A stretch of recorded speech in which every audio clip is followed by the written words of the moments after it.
വളരെ ചെറിയ കാര്യങ്ങൾക്ക് പോലും കള്ളം പറയുന്ന സ്വഭാവം ചിലർക്കുണ്ട്.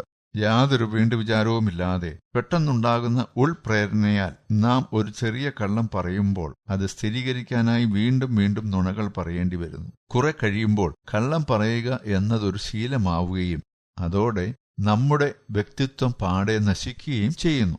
അയാൾ സമൂഹത്തിൽ അപഹാസ്യനാകുന്നു. അയാളെ സുഹൃത്തുക്കൾ പോലും അവിശ്വസിക്കുന്നു. വിശ്വസ്തതയില്ലാത്തവനായി ഒരിക്കൽ മുദ്ര കുത്തപ്പെട്ടു കഴിഞ്ഞാൽ യാതൊരു വിലയും നിലയുമില്ലാതെ സമൂഹത്തിൽ ഒറ്റപ്പെട്ടു കഴിയേണ്ടി വരും. നിരാശ ബാധിച്ച് ഒടുവിൽ മാനസിക രോഗിയായി തീരാനും ഇടയുണ്ട്. സത്യം മറച്ചുവെക്കാനുള്ള പ്രവണത മനസ്സിൽ നിന്നും നിഗ്രഹിച്ച് ആത്മാർത്ഥമായും സത്യസന്ധമായും ജീവിക്കുന്നവർക്കേ വ്യക്തിത്വ വികസനം സാധ്യമാവൂ. ശ്രദ്ധിക്കുക, സത്യം മറച്ചുവെക്കാനുള്ള പ്രവണത മനസ്സിൽ നിന്നും നിഗ്രഹിച്ച് ആത്മാർത്ഥമായും സത്യസന്ധമായും ജീവിക്കുന്നവർക്കേ വ്യക്തിത്വ വികസനം സാധ്യമാവൂ. ഒരു സാഹിത്യകാരൻ ഇങ്ങനെ പറഞ്ഞിട്ടുണ്ട്: കളവ് പറഞ്ഞ് ചിലപ്പോൾ ലോകം മുഴുവൻ നേടാൻ പറ്റും, പക്ഷേ അനുഭവിക്കാൻ പറ്റില്ല. ഒന്നുകൂടെ പറയട്ടെ: കളവ് പറഞ്ഞ് ചിലപ്പോൾ ലോകം മുഴുവൻ നേടാൻ പറ്റും, പക്ഷേ അനുഭവിക്കാൻ പറ്റില്ല.